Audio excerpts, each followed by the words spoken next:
साक्षात् परब्रह्म तस्मै श्री गुरुवे नमः।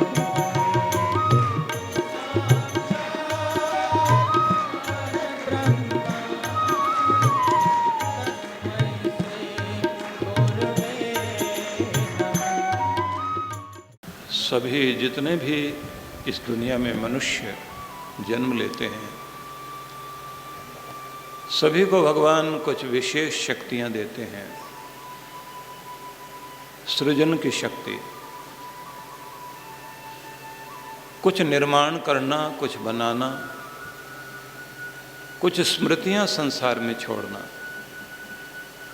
कुछ पद चिन्ह बना देना, इस दुनिया में आना आपका सफल हो सके, आप आए थे अपनी छाप छोड़ सकें।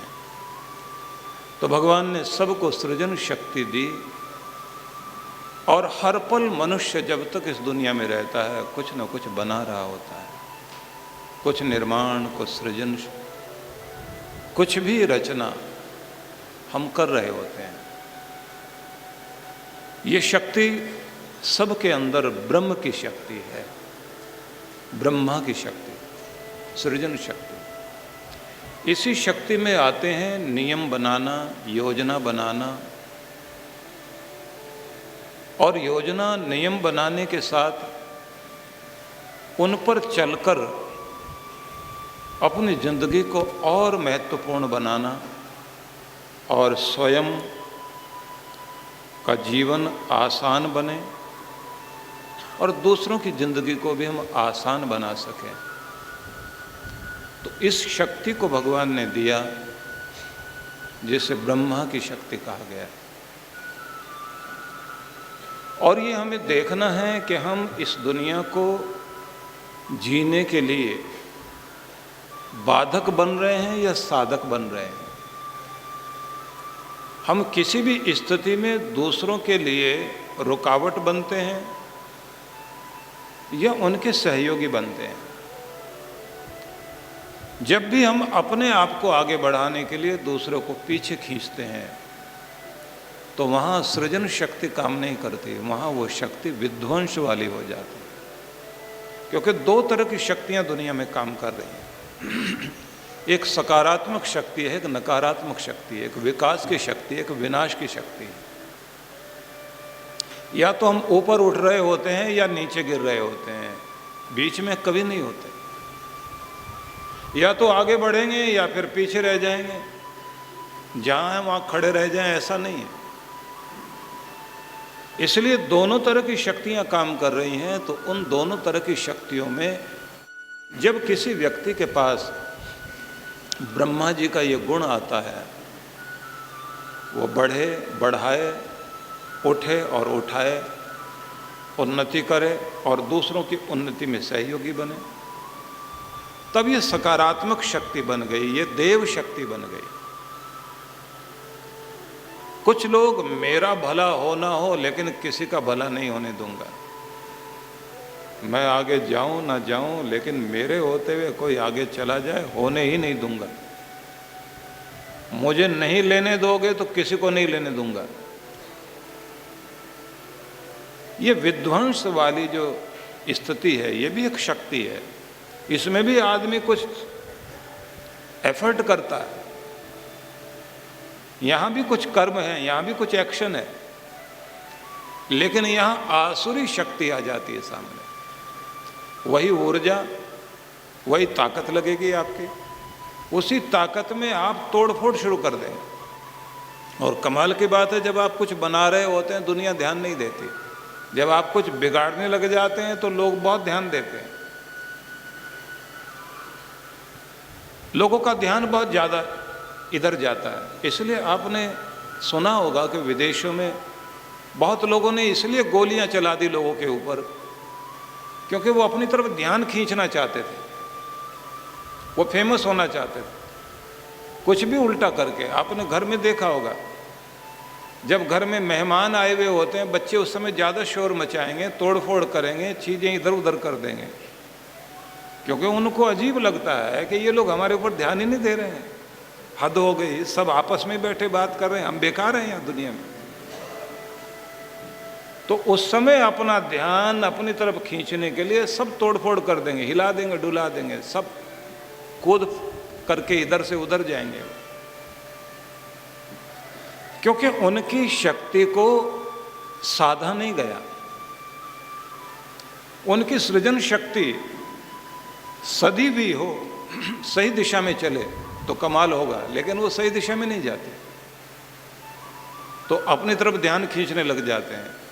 कुछ बच्चे खास तौर से जब आप मार्केट में जाएं, मॉल में जाएं और आप कोई चीज़ अपनी मनवाते हैं या बच्चे को कहते हैं ऐसे चलो, वो नहीं मानता, फिर बच्चा कुछ मांगता है, आप नहीं बात मानते उसकी, उसके बाद जहाँ आपकी इज्जत का कबाड़ा हो सकता है ऐसी जगह लेटेंगे वो ज़मीन पर, और फिर आप उनका हाथ पकड़कर घसीटिए।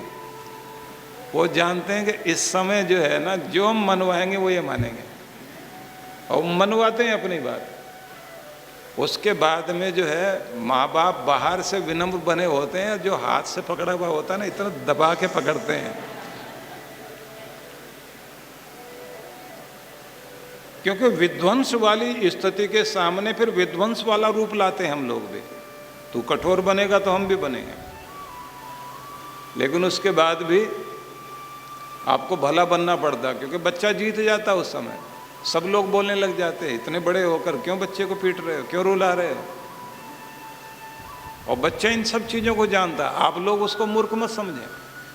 वो जानता है कि यहाँ आपका कैसे इलाज किया जा सकता है। और कभी कभी बुजुर्ग लोग भी ऐसा करते हैं, जब उनकी बात नहीं मानी जाती, जब सब लोग आए हुए होते हैं उस समय ज़्यादा बोलते हैं वो। आप रोकते रहिए, उस समय बोलेंगे तो आपकी वही पावर, ऊर्जा, वो शक्ति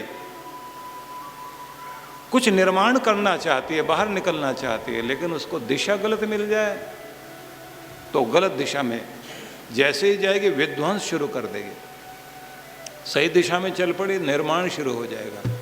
सबको ये शक्ति भगवान ने दी, इसको ब्रह्मा की शक्ति कहा गया। दूसरी शक्ति होती है विकास की शक्ति, पालन पोषण, फैलना, बढ़ना, उन्नति करना, अपनी समृद्धि का लाभ लेना, अपने साधनों का आनंद लेना, आपके पास चीज़ें हैं, चीज़ों का सुख लेना। कितने लोग ऐसे हैं जो एक सीढ़ी तक पहुंचने के बाद वहाँ खड़े होकर वो नज़ारा नहीं देखेंगे, वो एक सांस भागे चले जाएंगे ऊपर तक जाकर। किसी पहाड़ी पर आप ऊपर पहुँचे हैं तो वहाँ से दृश्य देखिए, आनंद मनाइए, उसके बाद फिर ऊपर चलिए और आनंद मनाते हुए चलिए। जिंदगी का ढंग यही है, कमाते जाएं, आनंद लेते जाएं, आगे बढ़ते जाएं, आनंद लेते हुए जाएं, सुख मानते चलें, ऊपर उठते हुए चलें।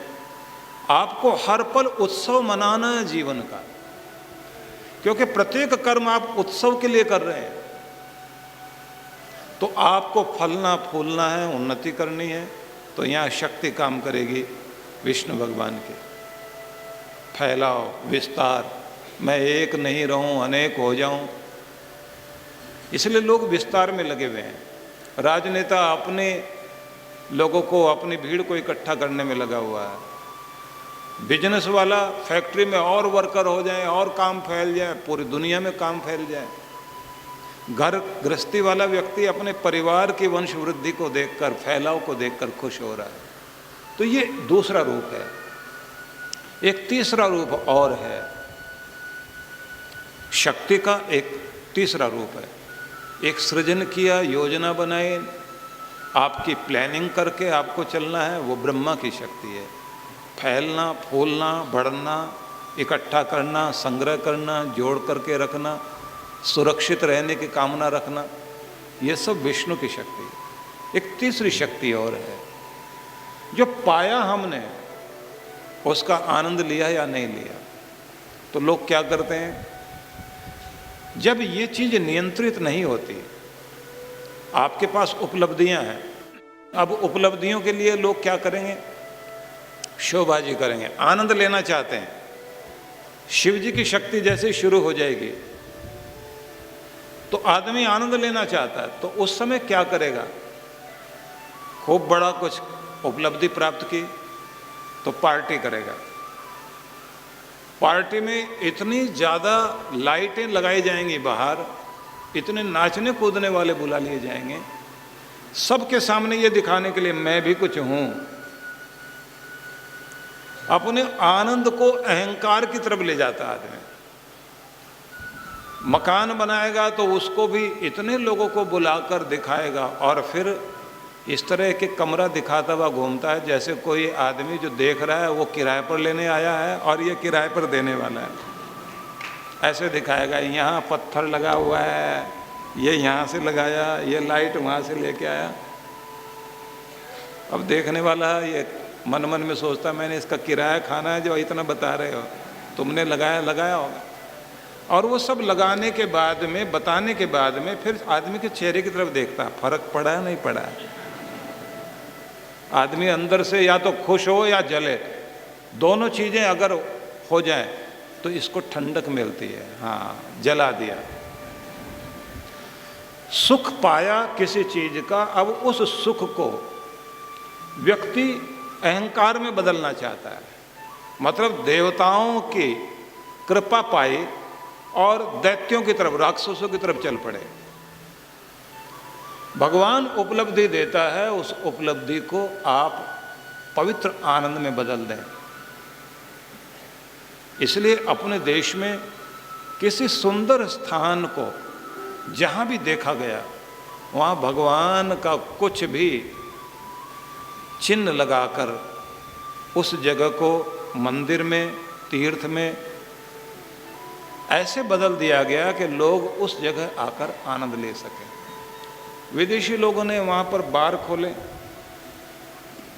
ठहरने की जगह बना दी, उसको पिकनिक स्पॉट बनाया, वहाँ जाकर जुआ घर बना दिया। अच्छा बड़ा पहाड़ है, उस पहाड़ के साथ बैठकर आनंद मनाया जाए। आप अगर हिटलर की हिस्ट्री पढ़ें तो जो उस व्यक्ति ने सबसे सुंदर स्थान थे वहाँ के जर्मनी में, तो उस स्थान में बैठकर दूसरे देश वाले को, बराबर वाले देश वालों को बुलाया कि यहाँ हम बैठकर मीटिंग करेंगे, और वहीं मीटिंग करके उसने उस देश को तबाह करने की पूरी योजना बनाई। हमला करने के लिए चारों तरफ से उस व्यक्ति को घेर लिया, वहाँ के राष्ट्रपति को बुलाकर, तुम ये मानो और नहीं तो हम ये करेंगे। तो एक सुंदर स्थान में एक व्यक्ति दूसरों को मिटाने की योजना बना रहा है और एक व्यक्ति दूसरों को जुआ खेलने के लिए बुला रहा है।